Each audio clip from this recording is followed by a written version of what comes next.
Assalamualaikum warahmatullahi wabarakatuh. Mari klik subscribe di channel ini dan aktifkan tanda loncengnya untuk mendapatkan update pemberitahuan di video berikutnya.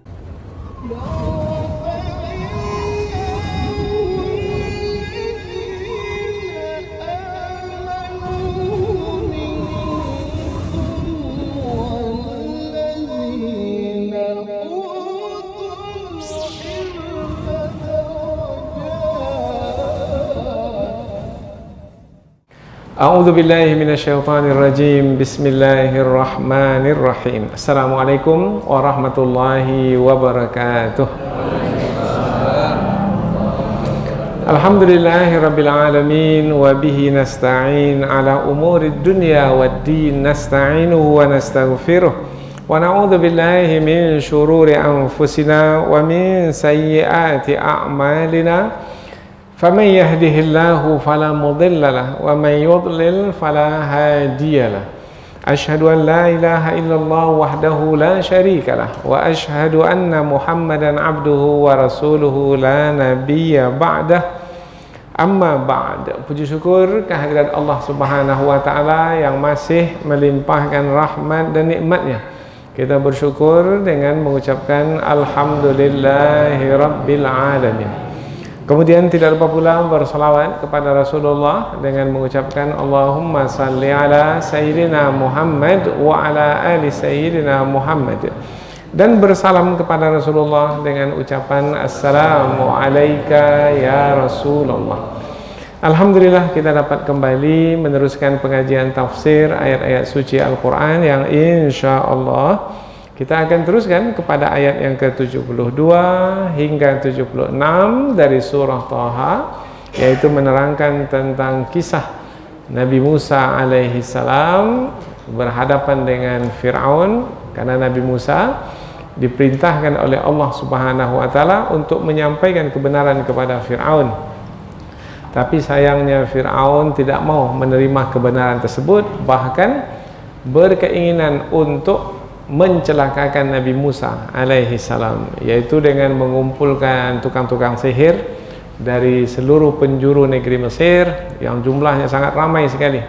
Ada di antara ulama tafsir menyebutkan banyaknya 72 orang dari kalangan kepala-kepala tukang sihir, yaitu yang menjadi para pakar di dalam ilmu sihir.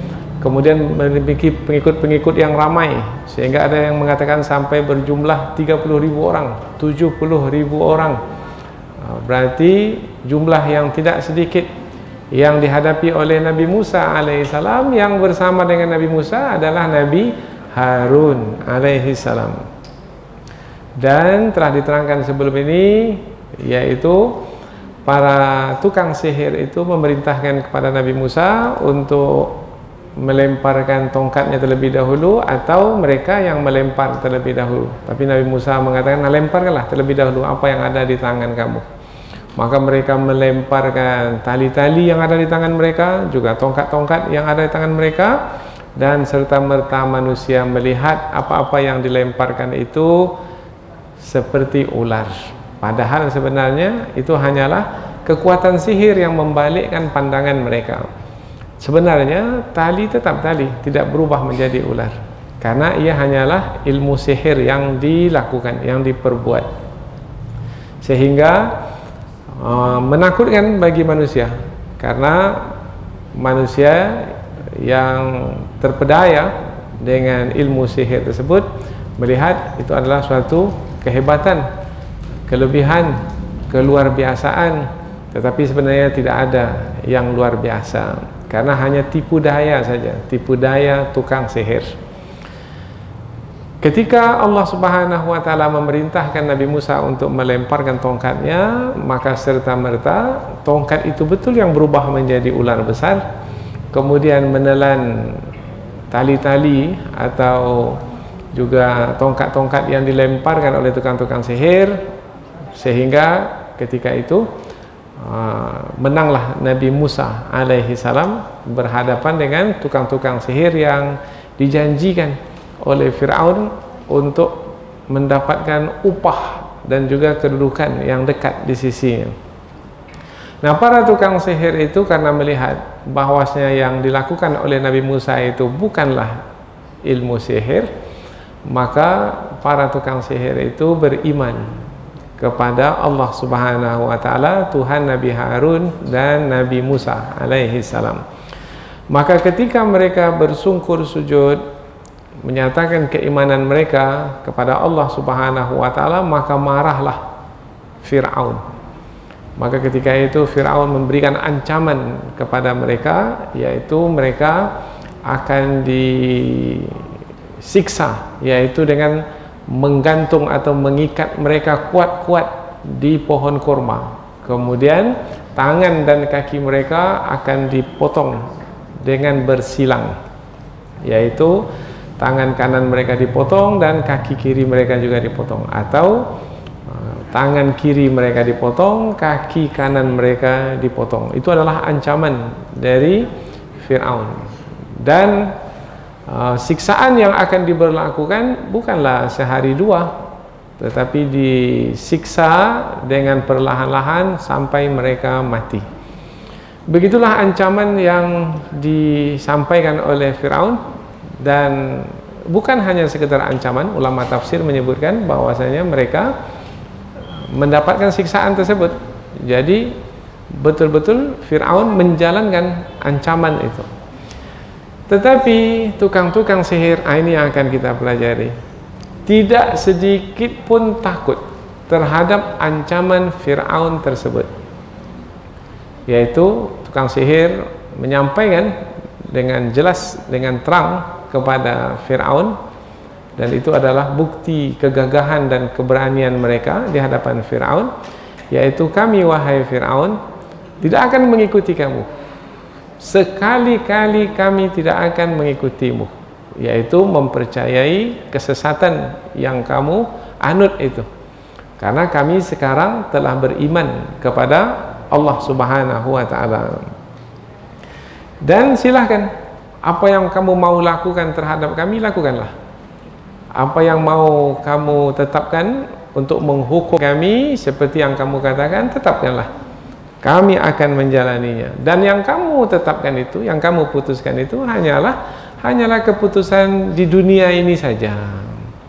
Yang menjadi tumpuan kami bukanlah yang sedang kami jalani di dunia ini. Yang menjadi tujuan kami dalam hidup adalah hidup yang di akhirat nanti, yang bersifat kekal dan abadi. Jadi andaikan kamu menyiksa kami di dunia ini, tak berapa lama dan kami akan jalani. Karena kami tidak ingin kami salah mengambil sikap sehingga kami akan disiksa nanti di hari akhirat yang kekal dan abadi. Maka kalau sekarang kamu mau menyiksa kami, siksalah kami. Dan kamu hanya menyiksa kami dalam kehidupan di dunia ini saja. Kami telah beriman kepada Allah Subhanahu wa ta'ala. Ini perkataan tukang sihir ini gagah sekali. Tidak sedikit pun takut disebabkan karena ancaman Fir'aun yang kita telah sebutkan tadi. Kami telah beriman kepada Tuhan kami, dan kami berharap dengan keimanan itu Tuhan kami menghapuskan dosa-dosa kami. Karena kami telah banyak melakukan kesalahan selama ini, yaitu dengan melakukan sihir ini, berbuat yang dilarang oleh Allah Subhanahu wa ta'ala, yaitu perbuatan sihir. Maka mudah-mudahan dengan keimanan kami ini Allah Subhanahu wa ta'ala menghapuskan dosa-dosa kami. Kemudian juga apa yang kamu paksakan kami untuk melakukannya dari perbuatan sihir, itu adalah satu kesalahan. Mudah-mudahan keimanan kami inilah yang akan menembusnya. Kemudian kami tetap istiqamah, tetap pendirian ini, mudah-mudahan itulah yang akan menebusnya. Dan kami percaya bahwasanya yang ada di sisi Allah itu adalah lebih baik, kemudian balasan yang Allah sediakan adalah lebih kekal dan abadi. Oh, gagah sekali ya.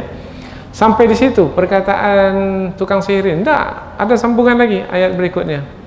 Wahai Fir'aun, sesungguhnya siapa dari antara orang yang berdosa itu seperti kamu, wahai Fir'aun, mati menghadap Allah Ta'ala, maka tempatnya adalah di neraka Jahannam. Oh, berani ya, berani sekali. Dan di neraka jahanam itu ia akan sengsara. Dikatakan hidup tidak, dikatakan mati pun tidak. Nah, itu perkataan itu. Dikatakan hidup tidak, dikatakan mati tidak, maknanya tidak akan nyaman, tidak akan senang di dalam neraka itu. Dan barang siapa yang datang menghadap Allah ketika meninggal dunia dalam keadaan beriman dan beramal saleh, maka tempatnya di dalam surga, di tempat kedudukan yang tinggi, yaitu surga yang didiami kekal selama-lamanya, surga yang indah disebabkan karena pemandangannya yang cantik. Ada mengalir air sungai yang dengan derasnya mengeluarkan bunyi gemericik air. Kemudian mereka akan kekal di dalamnya selama-lamanya, dan itu adalah balasan bagi orang yang membersihkan diri. Maka kami berharap kami termasuk ke dalam golongan itu hendaknya. Jadi bukan hanya lagi Nabi Musa yang menyampaikan dakwah kepada Fir'aun. Sekarang siapa? Oh, tukang-tukang sihir yang baru saja beriman pun menyampaikan dakwah. Jadi para tukang sihir ini sebelum disiksa oleh Fir'aun, sebelum ajalnya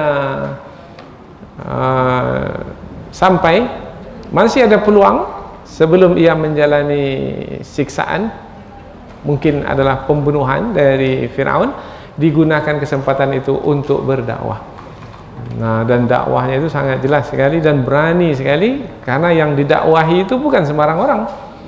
Yang didakwahi itu adalah Fir'aun yang kejam, yang ganas. Tetapi itulah dia perjuangan atau dakwah berat yang dilakukan dengan harapan mendapatkan balasan yang besar. Karena semakin berat perjuangan kita lakukan, maka semakin besar balasan kebaikan yang akan kita terima. Kalau amal itu biasa-biasa, maka balasannya pun biasa-biasa. Kalau ingin mendapatkan balasan yang besar, maka buatlah perbuatan yang berat. Maka berat sekali untuk menyampaikan dakwah. Kalau tukang sihir itu diam saja umpamanya, tak berkata apa-apa umpamanya, tetap juga menjaga keimanannya, itu sudah cukup sebenarnya.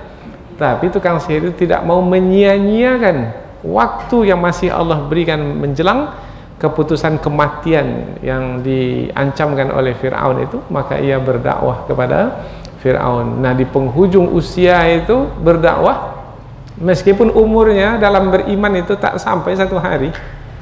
Kita katakan sebelum ini, di pagi hari masih sebagai tukang sihir dia, sore dia sudah gugur sebagai syuhada. Jadi tak sampai berimannya itu 1 hari, tetapi menghantarkannya ke kedudukan yang tinggi di dalam surga. Inilah sebagai pengantar 5 ayat yang akan kita pelajari dari ayat 72 sampai ayat 76, yaitu masih lagi tentang kisah Nabi Musa alaihi salam dengan Fir'aun. Lebih khusus adalah tentang tukang-tukang sihir Fir'aun yang berbalik, tidak lagi menolong Fir'aun, tetapi malah berdakwah kepada Fir'aun supaya Fir'aun meninggalkan kejahatannya, berhenti dari melakukan jenayah, kemaksiatan, berhenti dari melakukan kekufuran dan beriman kepada Allah Subhanahu wa taala. Jadi dari 5 ayat yang kita pelajari ini bisa kita meletakkan judul untuk pertemuan kita ini, yaitu keimanan melahirkan kegagahan. Keimanan yang kita maksudkan adalah keimanan tukang-tukang sihir melahirkan kegagahan mereka, sehingga mereka berani berdakwah dengan lantang di hadapan Fir'aun. Baik, sebelum kita pindah ke tafsir ayat, terlebih dahulu kita akan membaca ayat-ayat yang kita pelajari, kemudian kita terjemahkan. Tujuannya supaya kita lebih dekat dengan kandungan ayat. Allah Subhanahu wa taala berfirman, A'udzu billahi minasyaitonir rajim. Bismillahirrahmanirrahim. Qalu lan nu'thiraka ala ma ja'ana minal bayyinati walladhi fatarana faqdi ma anta qad innama taqdi hadhil hayatad dunya Inna amanna bi rabbina liyaghfira lana khatayana wa ma akrahtana alaihi minas sihr wallahu khairu wa abqa.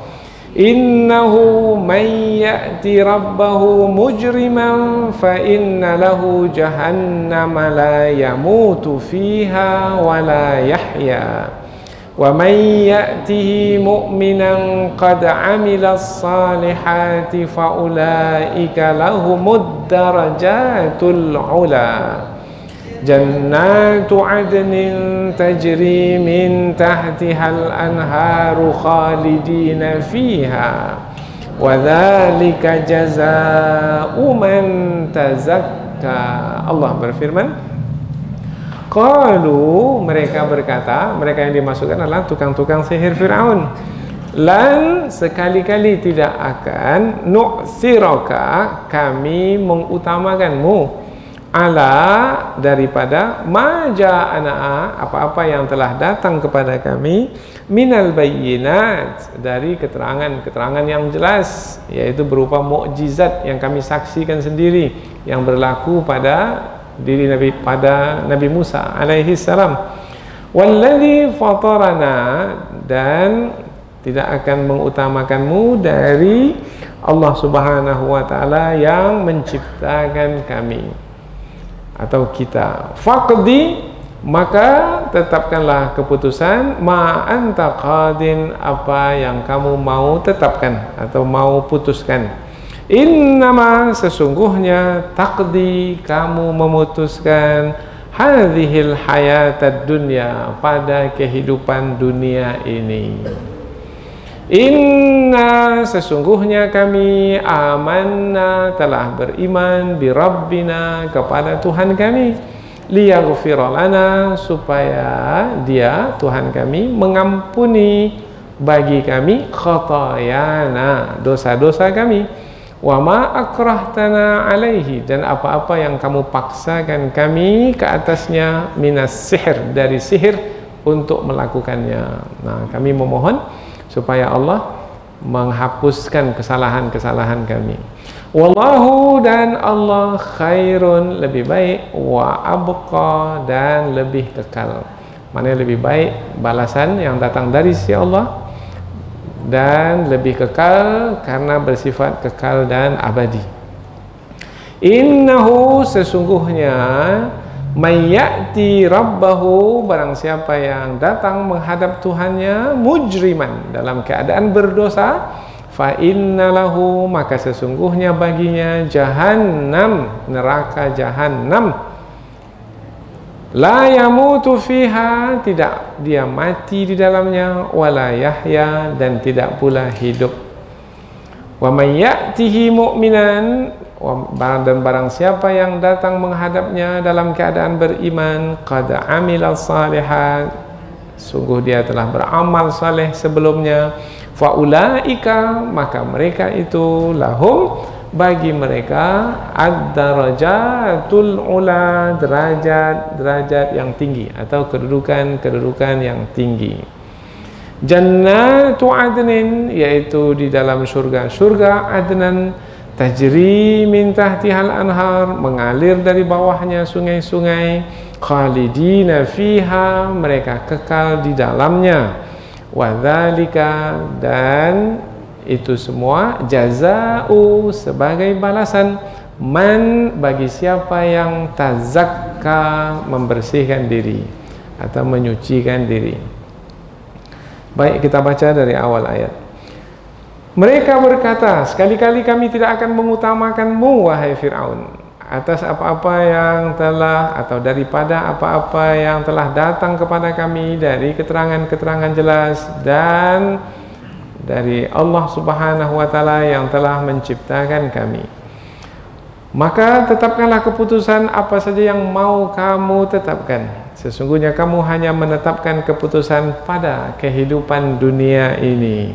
Sesungguhnya kami telah beriman kepada Tuhan kami, supaya dia mengampuni dosa-dosa kami dan mengampuni apa-apa yang kamu paksakan kami untuk melakukannya dari perbuatan sihir. Dan Allah memiliki balasan yang lebih baik dan lebih kekal. Sesungguhnya siapa yang datang menghadap Allah dalam keadaan berdosa, maka sesungguhnya baginya neraka jahanam yang dia tidak mati di dalamnya dan tidak pula hidup. Dan barang siapa yang datang menghadapnya dalam keadaan beriman, telah beramal saleh, maka sesungguhnya bagi mereka itu kedudukan yang tinggi, yaitu di dalam surga-surga Adnan yang mengalir di bawahnya sungai-sungai, mereka kekal di dalamnya. Itulah balasan bagi orang yang membersihkan diri.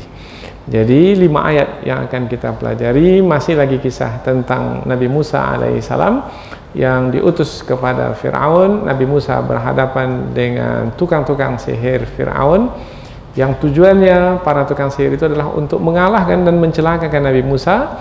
Tetapi rupanya para tukang sihir itu beriman kepada Allah Subhanahu wa taala, Tuhan Nabi Harun dan Nabi Musa. Kemudian Fir'aun pun marah, kemudian mengancam para tukang sihir itu, dan para tukang sihir itu tidak sedikit pun takut dengan ancaman Fir'aun. Bahkan para tukang sihir itu menyampaikan dakwah pula kepada Fir'aun dengan mengatakan bahwasanya apa yang dilakukan oleh Fir'aun ke atas mereka tidaklah membuat mereka menjadi takut, sebab itu hanyalah ketetapan yang diberlakukan di dunia ini saja, sementara yang menjadi tujuan hidup mereka adalah akhirat. Kemudian mereka berharap sebelum mereka meninggal dunia, mudah-mudahan dengan keimanan yang mereka miliki itu akan menghapuskan dosa-dosa mereka dan akan menebus kesalahan-kesalahan mereka berupa perbuatan sihir yang telah mereka lakukan selama ini. Sekarang yang mengisi hati mereka, yang mengisi jiwa mereka hanyalah Allah Subhanahu wa taala yang menjanjikan balasan kebaikan dan ganjaran yang kekal dan abadi. Sempat juga tukang-tukang sihir Fir'aun itu mengingatkan Fir'aun, yaitu supaya Fir'aun berhenti dari melakukan perbuatan dosa, karena perbuatan dosa itu adalah merusak nilai dalam kehidupan manusia di dunia ini. Dan apabila tidak juga mau berhenti dari melakukan dosa, maka Allah sediakan neraka jahanam yang di dalamnya akan sengsara selama-lamanya dan tidak akan dikurangkan sedikit pun siksaan tersebut. Maka tidak akan pernah sedetik pun senang di dalam neraka. Keadaan tidak dikatakan seperti orang yang hidup dan tidak pula dikatakan seperti orang yang mati. Tidak hidup dan tidak mati. Nah, Allah Subhanahu wa taala menyediakan ganjaran berupa balasan kebaikan bagi orang yang beriman, kemudian mati dalam keadaan beriman, sebelumnya telah beramal saleh, maka akan mendapatkan kedudukan yang tinggi di dalam surga. Jadi nanti di hari akhirat 2 saja tempat, kalau tidak di neraka, di surga. Dan yang menentukannya adalah setiap manusia itu, dan menentukannya sekarang ini, ketika di dunia, sebelum kematian tiba. Berarti dakwahnya tukang sihir ini hebat sekali ya. Dan itulah sebenarnya isi dakwah itu. Isi dakwah itu adalah bagaimana manusia beriman kepada Allah dan bagaimana menjauhkan perbuatan kufur, perbuatan dosa, maksiat, sehingga terselamat dari siksaan. Inilah dia 5 ayat yang akan kita pelajari insyaallah. Kita lanjutkan ke tafsir ayat, yaitu penjelasan yang lebih panjang dari ayat. Kita mulai dari ayat yang ke-72. Qalu lan nu'thiraka ala ma ja'ana minal bayyinat. Tukang-tukang sihir itu berkata, sekali-kali kami tidak akan mengutamakanmu wahai Fir'aun daripada apa-apa yang telah datang kepada kami berupa keterangan-keterangan yang jelas. Bermakna ada 2 di hadapan tukang-tukang sihir itu, yaitu Fir'aun yang mesti dipatuhi, yang mesti diikuti. Kalau tidak, seperti ancaman yang telah disampaikan bahwasanya Fir'aun itu akan membunuh mereka, akan menyiksa mereka, akan menyalib mereka di pohon korma, akan memotong tangan dan kaki mereka. Atau satu lagi di hadapan tukang sihir adalah tunduk dan patuh kepada Allah Subhanahu wa taala, beriman dan membuktikan keimanan, yaitu dengan mengikuti kebenaran yang telah mereka ketahui. Dan rupanya tukang-tukang sihir itu dengan tegas mengatakan, sekali-kali kami tidak akan memilih kamu wahai Fir'aun. Kami memilih untuk beriman kepada Allah. Kami sekali-kali tidak memilih untuk tunduk dan patuh kepadamu, tetapi kami memilih untuk tunduk dan patuh kepada Allah Subhanahu wa taala. Hidup itu adalah pilihan. Dan itulah ujian tukang sihir itu. Mau memilih Fir'aun atau memilih Allah taala. Nah, tukang-tukang sihir itu dengan tegas mengatakan, sekali-kali kami tidak akan. Oh, bermakna tegas itu. Kata lan itu maknanya sekali-kali tidak akan, sekarang tidak, besok tidak, sampai kapanpun tidak. Kalau bahasa Inggrisnya itu never, never, never, forever. Letonturnya apa tuh? Faham tak tuh? Nah, apa itu? Ketegasan bahwasanya tidak akan berubah selama-lamanya. Jadi percuma saja kamu wahai Fir'aun untuk mengancam kami dengan ancamanmu, kononnya kami akan takut kemudian kami akan merubah pendirian. Tidak, kami nyatakan di hadapanmu, sekali-kali kami tidak akan mengutamakanmu daripada apa yang telah datang kepada kami berupa penjelasan-penjelasan yang nyata. Al-Bayyinat ini penjelasan yang nyata yang dimaksudkan oleh ulama tafsir disebutkan adalah mukjizat yang berlaku pada diri Nabi Musa alaihissalam. Mereka melihat sendiri bagaimana Nabi Musa melemparkan tongkat, kemudian tongkat itu berubah menjadi ular, dan mereka tahu itu adalah al-bayyinat, keterangan yang jelas betul sebagai tanda kekuasaan Allah untuk membenarkan kerasulan Nabi, sebagai bukti kerasulan Nabi Musa alaihissalam. Maka karena telah datang keterangan yang jelas itu berupa mukjizat, maka kami tidak akan kalahkan keyakinan kami kepada Nabi Musa sebagai Rasul, kepada Allah sebagai yang mengutus Nabi Musa alaihi salam, kepada Allah yang memberlakukan mukjizat itu daripada kamu. Jadi kami tidak akan mungkin mengalahkan kebenaran yang telah kami ikuti hanya karena ancaman kamu itu wahai Fir'aun. Walladzi fatarana, dan kami tidak akan mungkin mengutamakanmu wahai Fir'aun dari Allah yang telah menciptakan kami. Fatarana, menciptakan. Kata menciptakan dalam ayat ini menggunakan kata fatara yang sudah kita sebutkan sebelum ini, yaitu fitrah.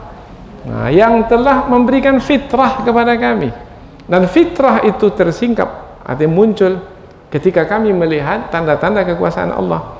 Selama ini fitrah kami itu terbungkus disebabkan karena kesesatan yang berlaku, kemudian hawa nafsu yang menyelimuti kami karena kami mengejar kehidupan dunia.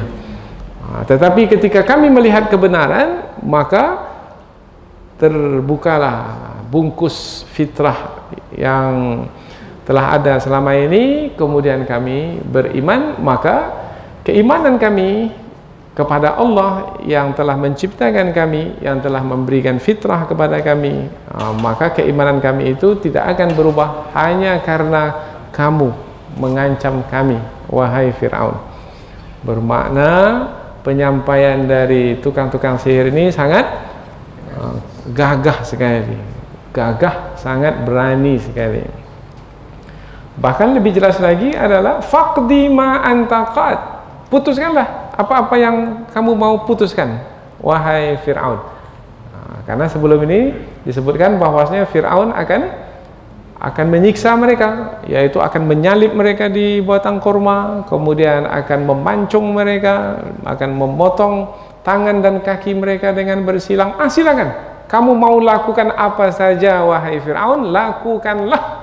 Maknanya kami tak akan takut. Kalau bahasa kita sekarangnya, sudah putus urat takut. Jadi tak ada lagi takut. Takut kami hanya kepada Allah. Kami tak akan takut pada siapapun, termasuk kepada kamu wahai Fir'aun. Innama taqdi hadhil hayatad dunya. Sesungguhnya kamu kalau mau membuat keputusan wahai Fir'aun, buatlah keputusan. Mau menyiksa kami, siksalah. Tetapi keputusan kamu itu hanya pada kehidupan dunia ini saja. Yaitu kamu tak bisa lagi buat keputusan kalau sudah di akhirat nanti. Itu ibaratnya. Sementara yang menjadi tujuan kami dalam hidup ini adalah kehidupan di akhirat. Maka kalau mau kamu buat keputusan, buatlah keputusan. Keputusanmu hanya keputusan di dunia ini saja. Berarti orang yang menjadikan akhirat sebagai tujuan, maka dia tidak akan takut kehilangan dunianya. Biasanya siapa orang yang takut kehilangan dunia? Karena tidak pernah memandang ke akhirat, atau mengutamakan dunia dari akhirat. Akhirnya hilang, takut kehilangan dunia, akhirnya mengorbankan kebenaran. Tetapi tukang-tukang sihir Fir'aun yang sudah beriman itu tak takut kehilangan apapun di dunia ini. Silakan, kalaupun akan menjalani siksaan seperti yang diancamkan itu, mereka akan menjalaninya. Dan itu hanyalah keputusan kehidupan di dunia ini. Tapi berapa lama lah Fir'aun itu hidup di dunia? Apakah Fir'aun itu akan hidup selama-lamanya sampai kiamat? Tidak. Paling lama 2 periode. Umpamanya. Contohlah, ini kalau berkuasa juga di dunia, berapa lama lah manusia itu berkuasa? Yaitu sebatas masa jabatan yang diperuntukkan untuknya. Setelah itu mau, tak berkuasa lagi, habis sudah. Maka ada kalanya manusia belum lagi kiamat tiba, sudah tak berkuasa lagi. Bahkan belum lagi kiamat itu tiba, dia sudah tidak berkuasa lagi. Bahkan belum lagi habis masanya berkuasa, sudah dijatuhkan orang dari kekuasaannya. Berarti sebenarnya kekuasaan itu sekejap sekali, sebentar sekali. Dan kekuasaan yang ada di tangan manusia itu sebenarnya bukan dari diri manusia itu sendiri, yaitu ia adalah pemberian dari Allah, dan Allah akan cabut pemberiannya itu apabila Allah menghendaki. Tu'til mulka man tasha wa tanzi'ul mulka mimman tasha. Qulillahumma malikal mulki tu'til mulka man tasha wa tanzi'ul mulka mimman tasha. Maka memang dikatakan bahwasanya tukang-tukang sihir itu dihukum bunuh, mereka mati. Tetapi apakah semua orang yang beriman pada masa itu dapat dihukum bunuh oleh Fir'aun? Tidak. Buktinya Nabi Musa dan membawa lari Bani Israel. Kemudian cerita berikutnya ini, laut dibelahkan, kemudian mereka menyeberang sampai ke daratan seberang. Fir'aun mengikut di belakang sampai di tengah laut, di dasar laut. Laut yang terbelah itu bertaut kembali, Fir'aun mati. Bermakna sampai disitulah kekuasaan Fir'aun. Sementara negeri Mesir tetap tak ada sedikit pun yang dirusak di negeri Mesir itu, tapi Fir'aunnya mati. Jadi yang berkuasa itu mati, kemudian yang dikuasai selama ini tetap tidak berubah. Maka bergantilah dengan penguasa yang lain lagi. Maka begitu mudah sebenarnya Allah Subhanahu wa taala untuk menjatuhkan atau menghabiskan kekuasaan dari seseorang itu apabila Allah menghendaki. Tapi kalau sudah angkuh menguasai diri seseorang, sombong menguasai diri seseorang, maka tak lagi melihat kebenaran itu sebagai kebenaran yang mesti diikuti. tetapi akan mengabaikannya, maka kesombongannya itulah yang membawanya kepada kebinasaan. Masih lagi perkataan tukang-tukang sihir, inna amanna bi rabbina, sesungguhnya kami telah beriman kepada Tuhan kami. Bermakna di sini para tukang sihir itu menyatakan, kami tak percaya kepada kamu sebagai Tuhan, wahai Fir'aun. Tuhan kami adalah yang menciptakan kami.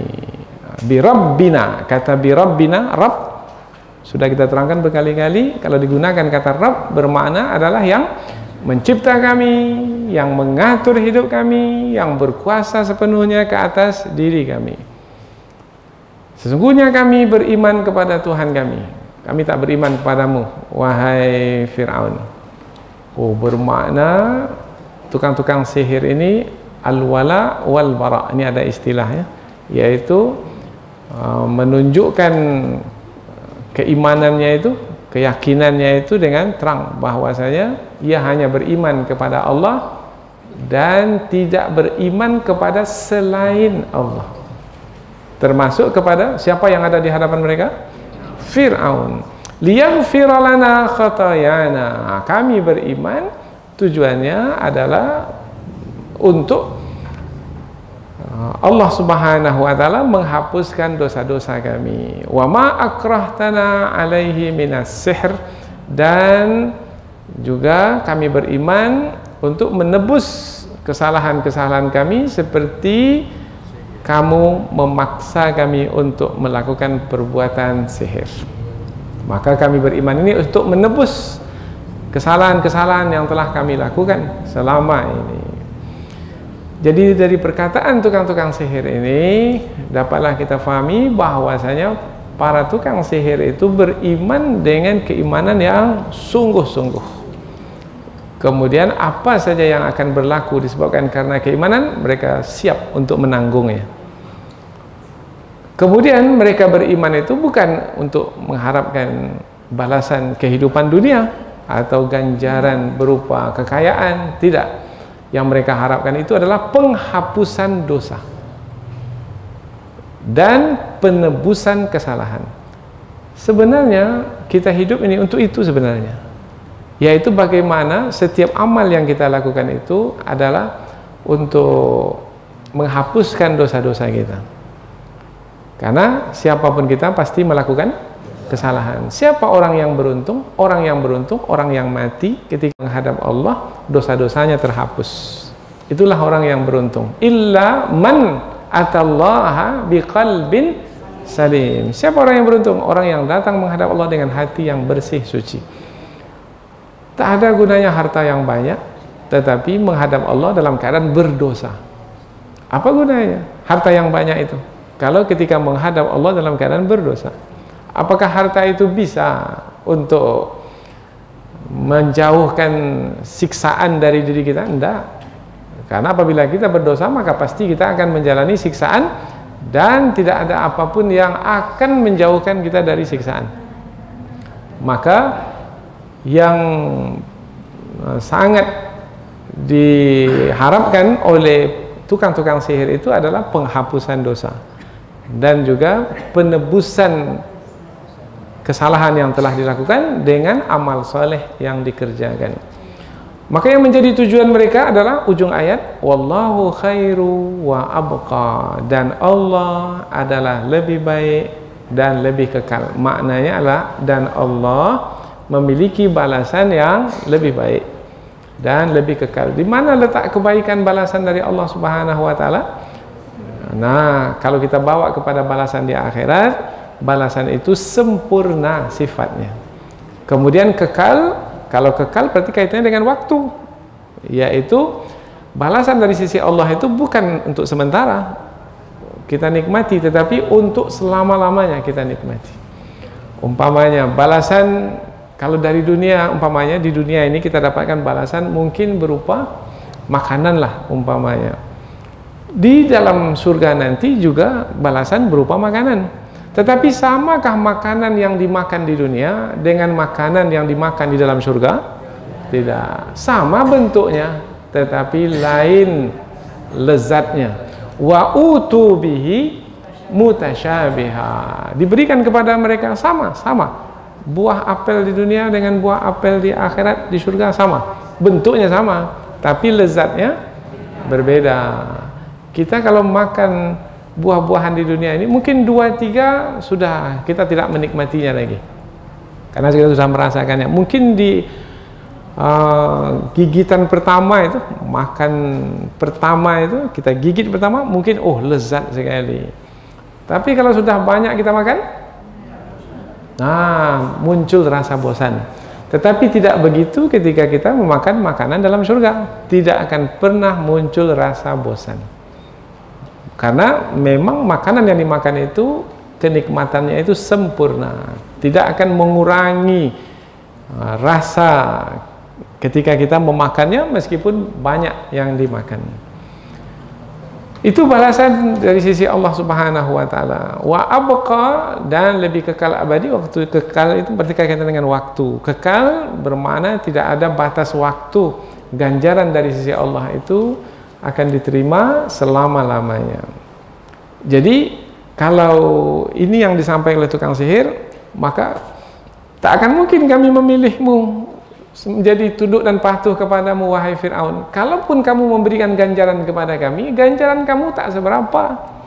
Kemudian kalau kamu memberikan ganjaran kepada kami, tidak selama-lamanya. Sementara yang kami cari itu adalah ganjaran yang sifatnya sempurna dan kekal selama-lamanya. Bermakna apa? Alasan atau pegangan yang dimiliki oleh tukang sihir itu sangat kokoh sekali. Kalau sudah sampai ke tahap seperti itu tak bisa lagi itu dibujuk-bujuk, tak bisa lagi itu dirayu-rayu, tak bisa, apalagi ditakut-takuti, tak bisa, karena sudah menjadikan Allah sebagai tujuan. Bahkan sebaliknya lagi, yaitu sambungan ayat, tukang-tukang sihir itu yang memperingatkan Fir'aun, berharap untuk menyelamatkan Fir'aun kalau Fir'aun itu mau berhenti dari melakukan perbuatan yang melampaui batas. Innahu may ya'ti rabbahu mujriman, sesungguhnya barang siapa yang datang menghadap Tuhannya dalam keadaan mujriman, berdosa. Sebenarnya mujriman itu maknanya adalah merusak aturan. Orang yang merusak aturan disebut mujrim. Kita umpamanya ada undang-undang, ada hukum yang tidak boleh dirusak, mana tidak boleh dilanggar, maka siapa yang melanggar itu disebut mujrim. Biasanya bahasa kita dengan kata jenayah, yang melakukan jenayah, atau dalam bahasa Inggris kriminal, yang melakukan kriminal, yaitu perbuatan merusak hukum atau melanggar hukum. Nah, hukum yang dimaksud itu hukum siapa yang dilanggar? Hukum pencipta manusia. Nah, manusia diciptakan oleh Allah Subhanahu wa taala, kemudian Allah menurunkan hukum atau menurunkan aturan yang mesti dipatuhi oleh manusia. Ketika manusia itu melanggar hukum Allah, maka dia disebut mujrim, yaitu penjenayah. Itulah sebenarnya orang yang melakukan kriminal. Jadi orang yang melakukan kriminal sebenarnya adalah orang yang melanggar hukum yang telah Allah turunkan untuk menjaga kehidupan manusia. Karena hukum yang Allah turunkan itu untuk menjaga kehidupan manusia. Maka biasanya dalam sebuah negara pun juga dibuat hukum-hukum tujuannya untuk menjaga kehidupan manusia dalam negara itu, kehidupan warga dalam negara itu. Kemudian ada yang melanggar hukum tersebut, maka disebut orangnya melakukan kriminal, karena dia telah merusak hukum, merusak kehidupan. Karena kehidupan akan berjalan dengan baik ketika hukum itu dipatuhi, ketika hukum itu dijalankan.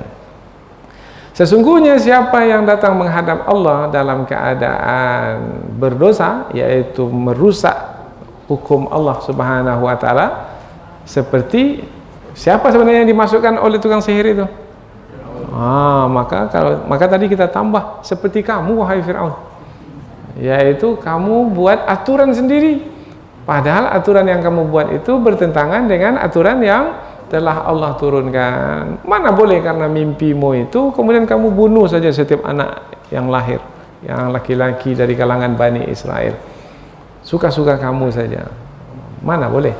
Maka kamu telah mujrim, kamu telah merusak aturan yang telah Allah turunkan, yang telah Allah turunkan melalui Rasul yang diutus. Maka bagi siapa yang datang menghadap Allah dalam keadaan mujrim sampai mati dia meninggal dunia, maknanya sekarang kamu masih hidup wahai Fir'aun. Berarti kamu masih punya peluang, kesempatan wahai Fir'aun. Maka sebelum mati tiba kepadamu wahai Fir'aun, bertobatlah kamu sekarang. Kira-kira begitulah bahasa kita. Bertobatlah kamu sekarang. Tapi kalau sampai mati nanti tetap juga kamu seperti ini wahai Fir'aun, maka tempat kamu adalah fa innalahu jahannam, maka sesungguhnya baginya neraka jahanam, la yamutu fiha wa la yahya, yang dia itu tidak mati di dalamnya dan tidak pula hidup. Ini jangan difahami makna mati hidup ini seperti makna yang biasa kita fahami, mati itu tercabutnya nyawa dari badan. Tidak, hidup itu adanya nyawa dalam badan. Bukan itu yang dimaksudkan. Ini untuk menerangkan sengsaranya manusia di dalam neraka jahanam, yaitu dikatakan mati tidak, dikatakan hidup pun tidak. Jadi ada orang umpamanya yang sakitnya itu sangat parah sekali, dan orang yang sakit itu mengaduhlah, merintihlah, meraunglah, sengsara sekali menahan sakitnya itu. Maka dikatakanlah bahwasanya dia yang sakit itu dikatakan mati tidak, dikatakan hidup pun tidak. Karena kalau hidup yang biasa, dia tidak akan merintih. Kemudian kalau dia mati, dia tak akan merintih. Maka dikatakan hidup tidak, dikatakan mati pun tidak. Ini merintih, meraung. Dikatakan hidup yang senang tidak, dikatakan mati sehingga hilang bebannya dalam menjalani kesakitan itu pun tidak. Ini untuk menerangkan sengsara sekali orang yang berada di dalam neraka jahanam. Maka jangan sampai kamu wahai Fir'aun, kira-kira begitulah bahasanya, jangan sampai kamu adalah salah seorang penghuni neraka jahanam itu nantinya, karena kamu di dalamnya dikatakan mati tidak, dikatakan hidup pun tidak. Maka ada juga penjelasan dikatakan mati kemudian hilanglah, habislah siksaan tidak, dikatakan hidup yang bebas dari siksaan pun tidak, atau hidup yang senang pun tidak. Itu kalau kita mau melanjutkan. Karena dalam perkataan kita biasa, kita melihat ada orang yang hidup tidak ada beban apa-apa, tidak ada menanggung siksaan apa-apa, maka dia hidup dengan senang, dengan bahagia, dengan damai. Nah, ini orang yang hidup yang sebenarnya, merasakan hidup itu, nikmatnya hidup itu. Kemudian apabila mati, maka apabila sebelumnya ketika dia hidup dia sengsara karena penyakitnya, apabila dia mati, maka dia sudah tidak lagi seperti ketika dia hidup menahan sakit, dia sudah beristirahat. Nah, itu mati. Jadi hidup tanpa kesengsaraan, mati tanpa kesengsaraan. Ini kalau difahami secara zahir maknanya. Tetapi yang dimaksudkan di dalam ayat ini tidak hidup, tidak mati, mana dikatakan hidup yang senang secara zahir tidak, kemudian dikatakan mati sehingga terbebas dari kesengsaraan pun juga tidak.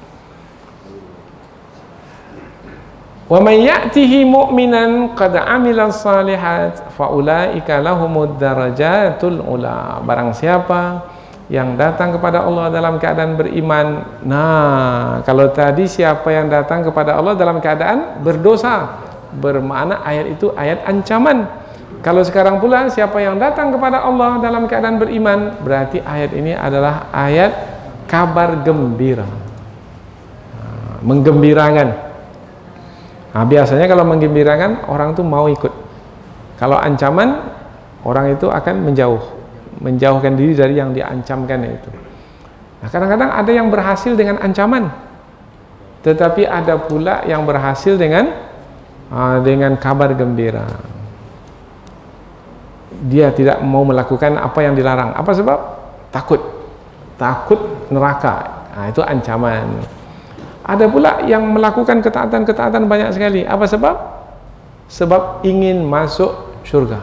Nah, jadi ada dua bentuk penyampaian, yaitu penyampaian dengan ancaman dan penyampaian dengan kabar gembira untuk melahirkan pengharapan. Nah, dua-dua bentuk penyampaian itu disampaikan oleh tukang-tukang sihir itu kepada Fir'aun.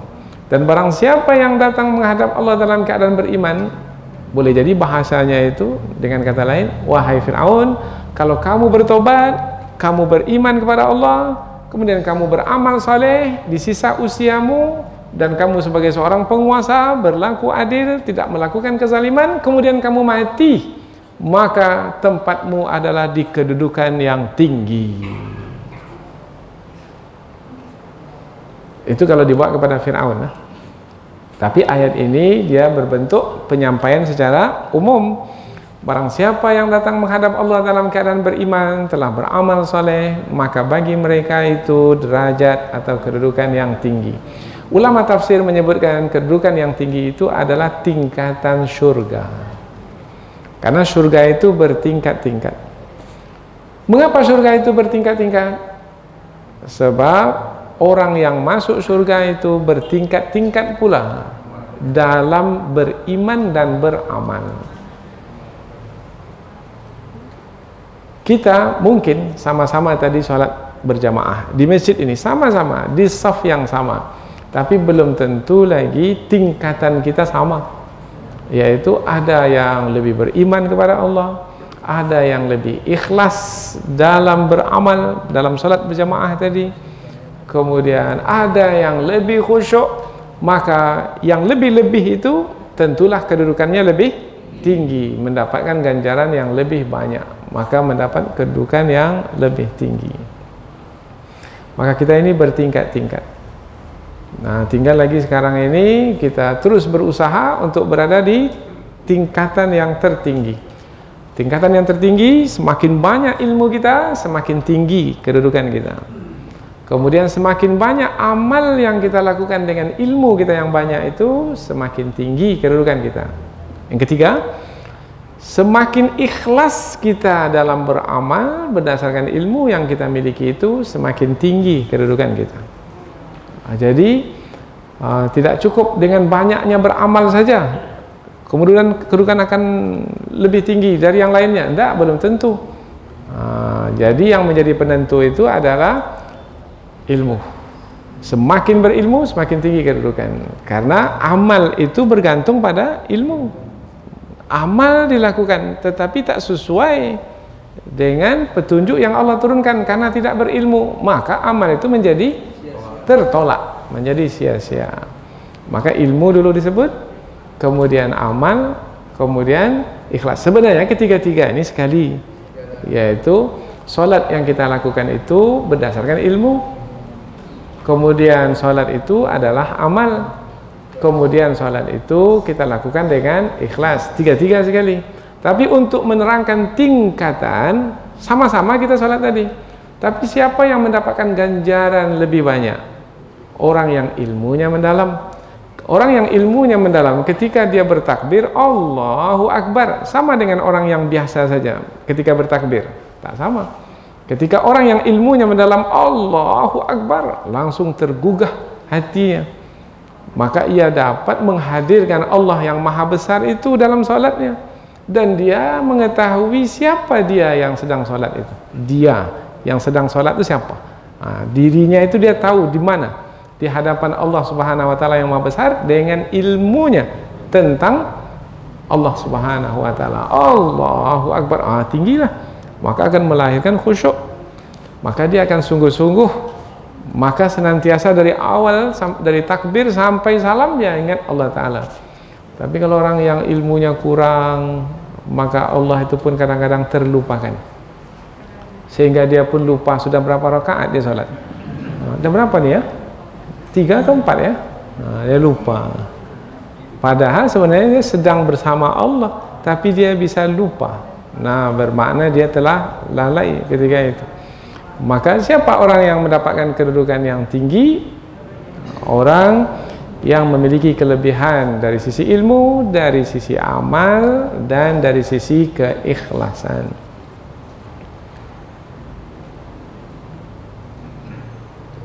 Kemudian derajat yang tinggi itu dijelaskan dalam ayat yang ke-76, yaitu jannatu adnin, surga-surga. Jannat bukan satu surga. Jannat bentuk banyak, berarti surga-surga.